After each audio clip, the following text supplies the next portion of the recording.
धन्यवाद कपिल भाई। यहाँ मंच पर आसीन हमारे अतिरिक्त पुलिस अधीक्षक महोदय और कमेटी के हमारे सभी सदस्यगण और यहाँ उपस्थित हमारे मीडिया के सभी वरिष्ठ मीडिया कर्मी और मेरे साथियों, आपके बिना ये कार्यक्रम सफल नहीं होता है। मैं तो कह रहा हूँ कोई भी कार्यक्रम नहीं होता है, क्यों आप ही उस चीज़ को हर व्यक्ति तक पहुँचाते हैं। क्यों कार्यक्रम लोगों के लिए किया गया और लोग कैसे कैसे वहाँ पहुँचेंगे, कैसे आएंगे, उनको अव्यवस्था का सामना ना करना पड़े, उसके लिए आपका सहयोग हमारे लिए बहुत महत्वपूर्ण रहता है। इसी को देखते हुए इतना बड़ा कार्यक्रम जैसे बताया अभी संजय बादल भाई साहब ने कि बहुत बड़ा कार्यक्रम है, कायरा में भी हम लोगों ने कराया है, लेकिन यहाँ भीड़ ज़्यादा आने की संभावना भी रहेगी। इसलिए हमने एसपी साहब के साथ में और सभी हमारे वरिष्ठ अधिकारी के साथ में मिलके एक रोड मैप तैयार किया है, जैसे कि मार्ग व्यवस्था और पार्किंग व्यवस्था, इन दो भागों में इसको बांटा गया है। सबसे पहले मैं आपको पार्किंग व्यवस्था के बारे में बता दूंगा। जो श्रद्धालु हमारे आएंगे यहाँ सभी जगहों से आएंगे, सभी दिशाओं से आएंगे। तो जैसे कि हमने पार्किंग को 4 भागों में बांटा है। पहली पार्किंग क्रमांक 1 जो आपके हवाई पट्टी के अंदर ही रखी गई है और इसमें केवल 2 पहिया वाहन और 4 पहिया वाहन पार्क किए जाएंगे।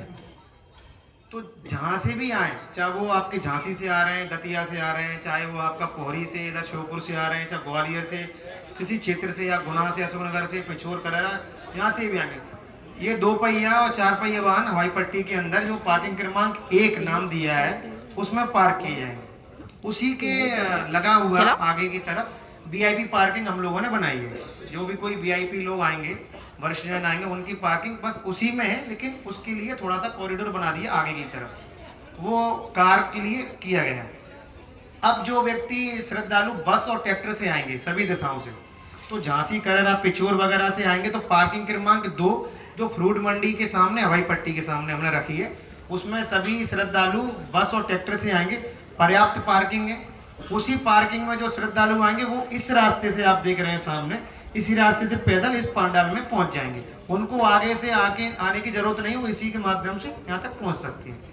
अब अपने पार्किंग क्रमांक 3 जो गुना बाईपास पे जो मंदिर है, खाटू श्याम मंदिर, उसके पीछे जो ग्राउंड पड़ा हुआ है जिसमें ट्रक वगैरह खड़े रहते थे, हमने सभी ट्रकों को हटवा दिया है और उसकी पर्याप्त पार्किंग की व्यवस्था है। पार्किंग में जो गुना, अशोकनगर, आपका बदरवास, कोलारस, इधर से जितने भी ट्रैक्टर और पोहरी, बैराड़, श्योपुर, इधर से जितने भी ट्रैक्टर बसें आएंगे उनकी पार्किंग आपको गुना बाईपास पर पार्किंग क्रमांक 3 में रखी गई है।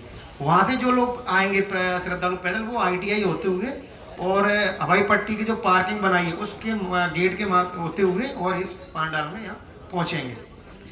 अब आपका पार्किंग हो गया। पार्किंग में समुचित व्यवस्था की गई प्रशासन ने, जैसे कि लाइट की व्यवस्था रहेगी, क्योंकि अंधेरा हो जाएगा, श्रद्धालु जब तक निकलेंगे तो अंधेरा हो जाएगा, इसलिए लाइट की व्यवस्था है, पानी की व्यवस्था है और वहाँ पुलिस बल पर्याप्त मात्रा में उपलब्ध रहेगा, उपस्थित रहेगा और उस हिसाब से उन्होंने, और हाँ, अनाउंसमेंट की भी व्यवस्था पार्किंगों में हमारे द्वारा की गई है।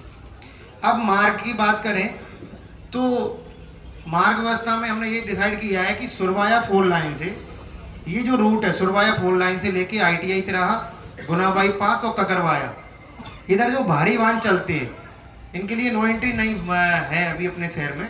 तो इन लोगों के लिए सुबह 10 बजे से रात्रि की 10 बजे तक इन पर प्रतिबंधित किया गया है।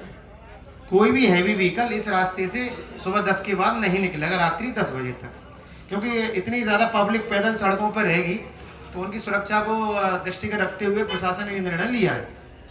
अब जो बसें आएंगी इसके बाद हमने जो नो एंट्री है शहर में लागू, सुबह 7 बजे से रात्रि 10 बजे तक, वो एज इट इज रहेगी, उसमें कोई परिवर्तन नहीं किया गया है। इसके बाद हमारे द्वारा अस्थायी बस स्टैंड की व्यवस्था की जा रही है। जैसे कि शहर में इतने ज़्यादा लोग बाहर से आएंगे, ऑटो, कार वगैरह भी लोग, ट्रैफिक बढ़ जाएगा, उसको देखते हुए कि शहर में जाम ना रहे और महाराज जी का भी रूट वही रहेगा, तो अगर बसें ज़्यादा चलेंगी तो उस पर जाम लगने की स्थिति बन जाएगी।